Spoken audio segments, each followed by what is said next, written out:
Olá, bom dia, graça e a paz do Senhor Jesus Cristo. Atos capítulo 4, versículo 11, 12, diz assim: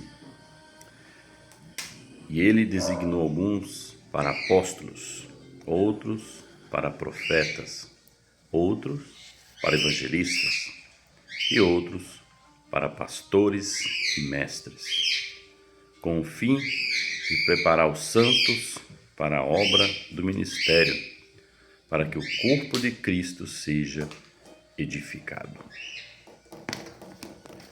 O texto, ele vai nos dizer que ele designou alguns para apóstolos, ele designou outros para profetas, outros para evangelistas, mas outros para mestres, pastores. Sim, ele, o Espírito Santo, ele, Deus, ele, Jesus, como você quiser entender. Ele designou alguns para uma posição aparentemente mais elevada. Mas ele não fez isso por acaso. Ele fez isso com um propósito. Qual foi o propósito? Eis a pergunta: qual foi o propósito? O propósito está aqui dentro da Bíblia. É isso que você precisa entender quando você for falar alguma coisa. Chega de achismo. Observe o que a Bíblia diz e só fale o que a Bíblia diz. Tem muita gente falando que acha. E o versículo 12 diz: com o fim de preparar os santos para a obra do ministério. Com o fim de preparar os santos para a obra do ministério. Você sabe por que muitas congregações não prosperam? Não crescem, tanto em número quanto na graça e no conhecimento.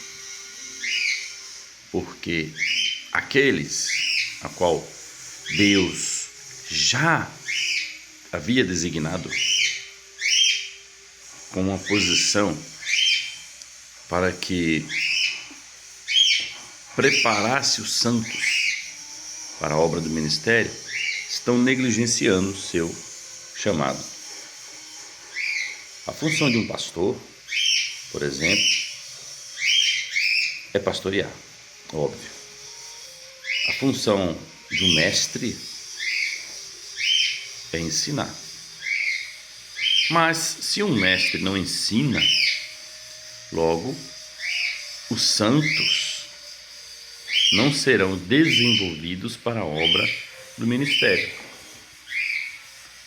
Eu acho que você não está entendendo, eu vou explicar de uma forma mais clara, mais comum, mais natural na linguagem de hoje. Deus colocou essas pessoas lá, pastores, mestres, bispos, apóstolos, com um fim, para que os santos se preparem para a obra do ministério. E assim, como o próprio texto diz aqui, o corpo de Cristo seja edificado. A função pelo qual você tem conhecimento, meu amigo, é que o corpo seja edificado. Um pastor, um mestre, um apóstolo, ele tem que preparar a igreja através do ensino, através do exemplo, preparar os santos para a obra do ministério. Uma igreja que não cresce é aquela qual o seu líder ele está apenas acostumado com as reuniões e não ensina nada para as ovelhas, não ensina nada para os santos que estão na igreja, não ensina nada para os seus membros. A igreja, o membro entra ano, sai ano, sem aprender nada da palavra de Deus. E logo, se ela não aprende, logo não pode ensinar. Se não pode ensinar, o ministério não desenvolve. E também a igreja não é edificada, ou seja, ela não cresce. Amém? Mensagem dura? Não. É a mensagem. A mensagem, ela é espada. Ela corta. Uma espada corta dos dois lados. Para o bem, para o mal. Para o bem, aqueles que têm desejo de aprender e crescer. Para o mal, aqueles que a rejeitam. Que Deus te abençoe e fique na graça e na paz de nosso Senhor e Salvador Jesus Cristo.